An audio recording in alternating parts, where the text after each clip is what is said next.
मैं ज्योति यादव कक्षा 8 की छात्रा अपने विद्यालय श्री राम कॉन्वेंट स्कूल का प्रतिनिधित्व करते हुए आज के दिए गए प्रकरण राष्ट्र पर अपना मत व्यक्त करना चाहती हूँ।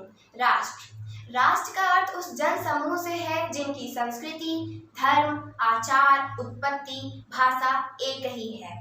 राष्ट्र में रहने वाले सभी लोग जाति, मजहब, धर्म, भेदभाव किए बिना एक दूसरे के साथ मिलजुल कर रहते हैं और यही एक सच्चे राष्ट्र की निशानी है।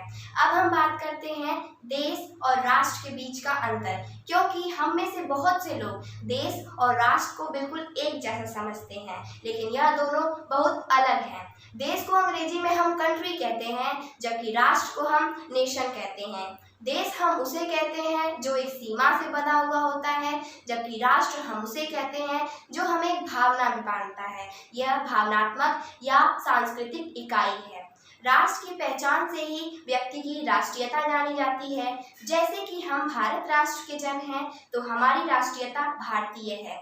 हम सबसे पहले राष्ट्रीयता भारतीय हैं, हिंदू, मुस्लिम, सिख, ईसाई, बौद्ध, जैन, अन्य कुछ बाद में।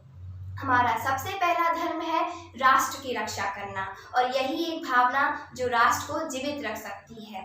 जिस देश के नागरिक में यह भावना समाप्त या मिट जाता है, उस देश का अस्तित्व बनाए रख पाना मुश्किल हो जाता है। हम जो भी आज कर रहे हैं वो सब राष्ट्र की ही देन है। हमारा जो भी विकास हो रहा है, मानसिक रूप से, शारीरिक रूप से, यह सब राष्ट्र से ही प्राप्त होता है। तो जब हम राष्ट्र से इतना कुछ लेते हैं, तो हमारा भी फर्ज है कि हम राष्ट्र को कुछ दें और उसकी एकता एवं अखंडता को यूं ही बनाए रखने का हर संभव प्रयास करें। अपना तन, मन, धन सब कुछ देने के लिए तत्पर रहें। आज भी हमारे देश पर बहुत से खतरे मंडरा रहे हैं, तो उन खतरों का सामना करने के लिए हमें एकजुट होना होगा और मिलकर इन खतरों का सामना करना होगा। अगर हमारा राष्ट्र मजबूत नहीं होगा तो हमारा सामाजिक, आर्थिक या मनोवैज्ञानिक किसी भी तरह का विकास नहीं हो सकता। अगर हमारा राष्ट्र है तो हम हैं, और अगर हमारा राष्ट्र नहीं है तो हम कुछ भी नहीं हैं।